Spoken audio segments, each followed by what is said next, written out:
Charlie and the Chocolate Factory by Roald Dahl. Illustrations by Quentin Blake. Chapter 25. The Great Glass Elevator. "I've never seen anything like it," cried Mr. Wonka. "The children are disappearing like rabbits. But you mustn't worry about it. They'll all come out in the wash." Mr. Wonka looked at the little group that stood beside him in the corridor. There were only two children left now, Mike TV and Charlie Bucket. And there were three grown-ups, Mr. and Mrs. TV and Grandpa Joe.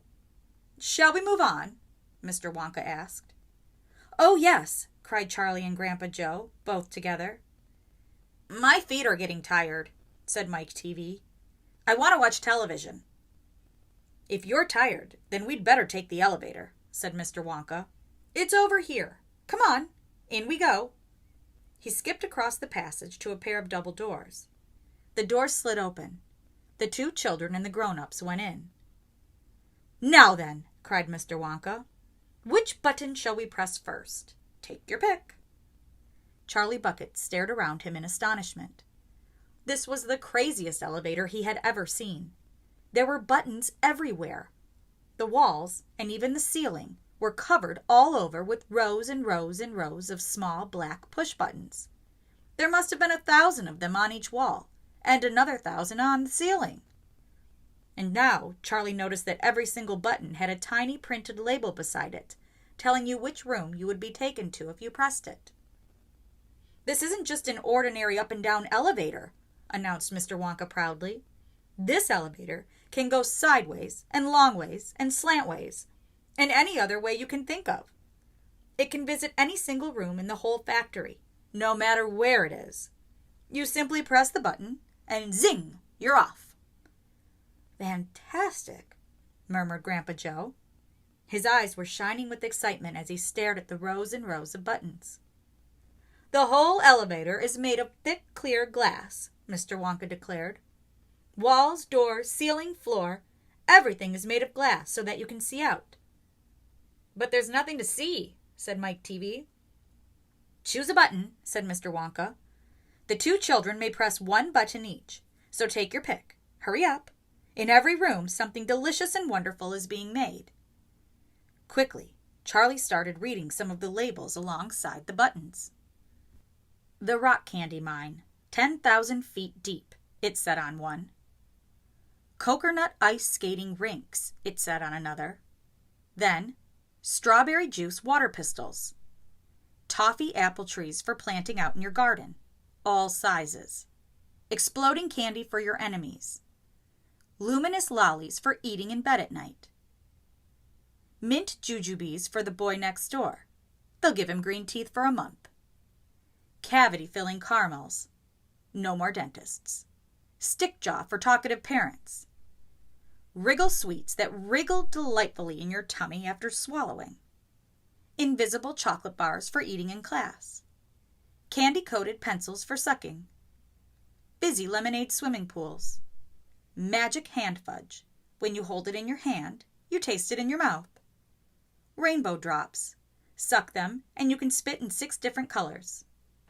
Come on," cried Mr. Wonka. "We can't wait all day." "Isn't there a television room in all this lot?" asked Mike TV. "Certainly there's a television room," Mr. Wonka said. "That button over there." He pointed with his finger. Everybody looked. "Television chocolate," it said on the tiny label beside the button. "Whoopee!" shouted Mike TV. "That's for me." He stuck out his thumb and pressed the button. Instantly, there was a tremendous whizzing noise. The doors clanged shut, and the elevator leaped away as though it had been stung by a wasp. But it leapt sideways, and all the passengers, except Mr. Wonka, who was holding on to a strap from the ceiling, were flung off their feet onto the floor. Get up!" cried Mr. Wonka, roaring with laughter. But just as they were staggering to their feet, the elevator changed directions and swerved violently round the corner.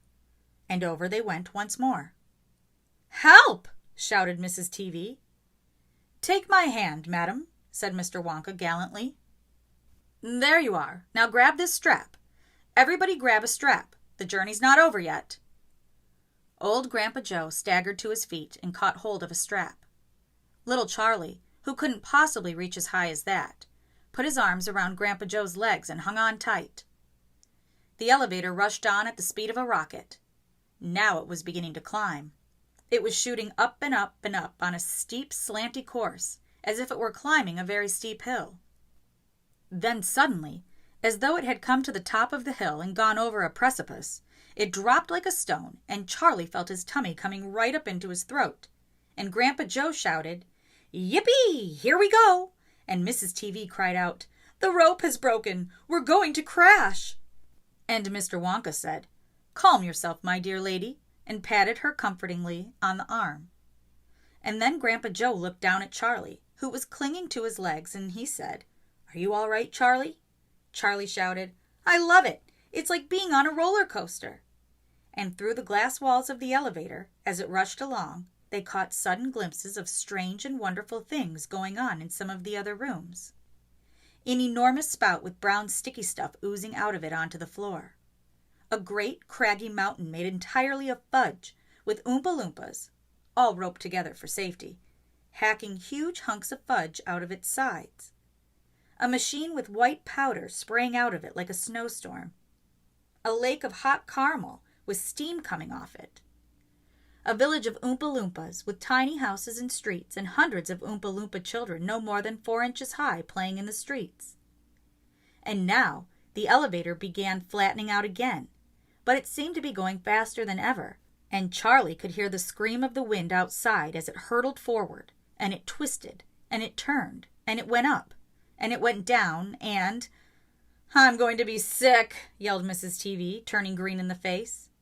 "Oh, please don't be sick," said Mr. Wonka. "Try and stop me," said Mrs. TV. "Then you'd better take this," said Mr. Wonka, and he swept his magnificent black top hat off his head and held it out, upside down, in front of Mrs. TV's mouth. "Make this awful thing stop," ordered Mr. TV. "Can't do that," said Mr. Wonka. "It won't stop till we get there. I only hope no one's using the other elevator at this moment." "What other elevator?" screamed Mrs. TV. "The one that goes the opposite way on the same track as this one," said Mr. Wonka. "Holy mackerel!" cried Mr. TV. "You mean we might have a collision?" "I've always been lucky so far," said Mr. Wonka. "Now I am going to be sick," yelled Mrs. TV. "No, no," said Mr. Wonka. "Not now. We're nearly there. Don't spoil my hat." The next moment there was a screaming of brakes, and the elevator began to slow down. Then it stopped altogether. "Some ride," said Mr. TV, wiping his great sweaty face with a handkerchief. "Never again," gasped Mrs. TV. And then the doors of the elevator slid open, and Mr. Wonka said, "Just a minute now. Listen to me. I want everybody to be very careful in this room.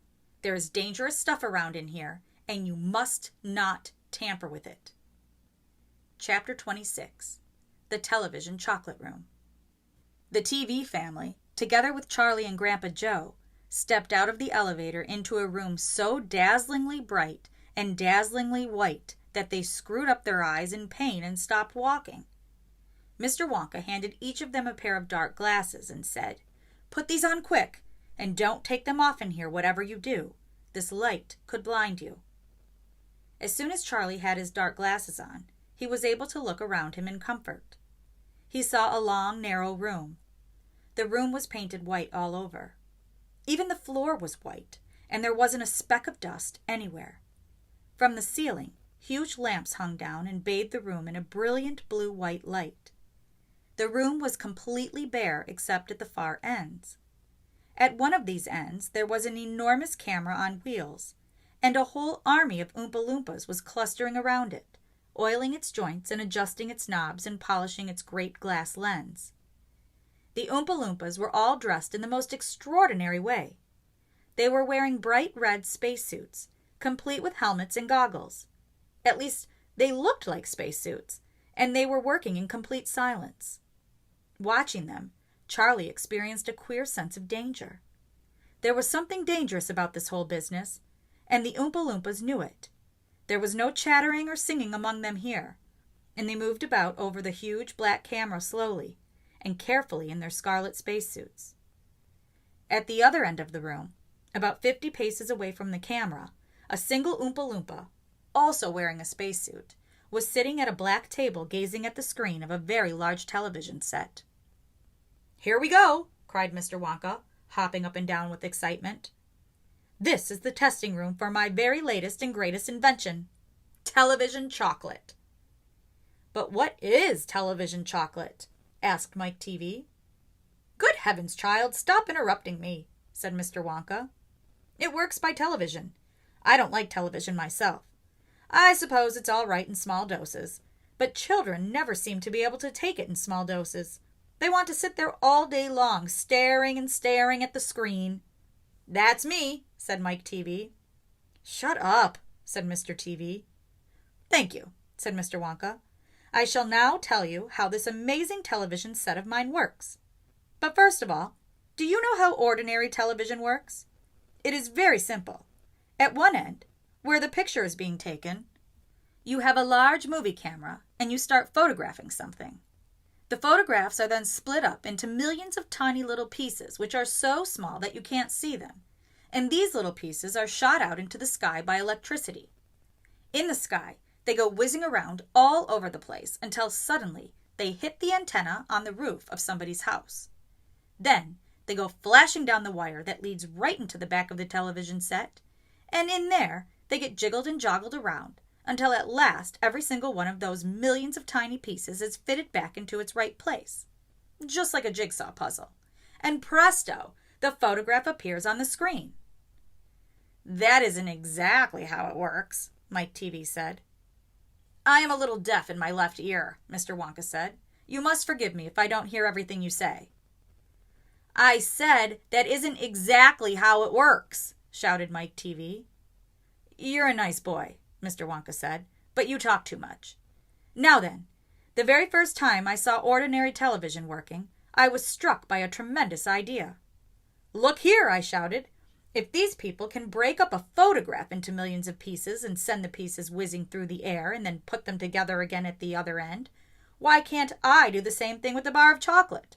Why can't I send a real bar of chocolate whizzing through the air in tiny pieces, and then put the pieces together at the other end, all ready to be eaten?'" "Impossible," said Mike TV. "You think so?" cried Mr. Wonka. "Well, watch this.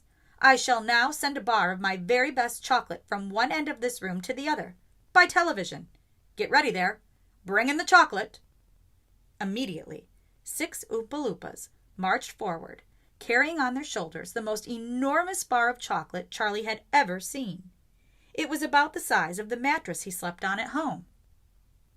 "It has to be big," Mr. Wonka explained, "because whenever you send something by television, it always comes out much smaller than it was when it went in. Even with ordinary television, when you photograph a big man, he never comes out on your screen any taller than a pencil, does he? Here we go then. Get ready. No, stop! Hold everything. You there, Mike TV, stand back. You're too close to the camera. There are dangerous rays coming out of that thing. They could break you up into a million tiny pieces in 1 second. That's why the Oompa Loompas are wearing spacesuits. The suits protect them. All right, that's better. Now then, switch on." One of the Oompa Loompas caught hold of a large switch and pulled it down. There was a blinding flash. "The chocolate's gone!" shouted Grandpa Joe, waving his arms. He was quite right. The whole enormous bar of chocolate had disappeared completely into thin air. "It's on its way!" cried Mr. Wonka. "It is now rushing through the air above our heads in a million tiny pieces. Quick, come over here." He dashed over to the other end of the room where the large television set was standing, and the others followed him. "Watch the screen," he cried. "Here it comes. Look!" The screen flickered and lit up. Then suddenly, a small bar of chocolate appeared in the middle of the screen. "Take it!" shouted Mr. Wonka, growing more and more excited. "How can you take it?" asked Mike TV, laughing. "It's just a picture on a television screen." "Charlie Bucket!" cried Mr. Wonka. "You take it. Reach out and grab it." Charlie put out his hand and touched the screen, and suddenly, miraculously, the bar of chocolate came away in his fingers. He was so surprised he nearly dropped it. "Eat it!" shouted Mr. Wonka. "Go on and eat it. It'll be delicious. It's the same bar. It's gotten smaller on the journey, that's all." "It's absolutely fantastic," gasped Grandpa Joe. It's a miracle." "Just imagine," cried Mr. Wonka, "when I start using this across the country, you'll be sitting at home watching television and suddenly a commercial will flash onto the screen and a voice will say, 'Eat Wonka's chocolates. They're the best in the world. If you don't believe us, try one for yourself. Now!' And you simply reach out and take one. How about that, eh?" "Terrific!" cried Grandpa Joe. "It will change the world."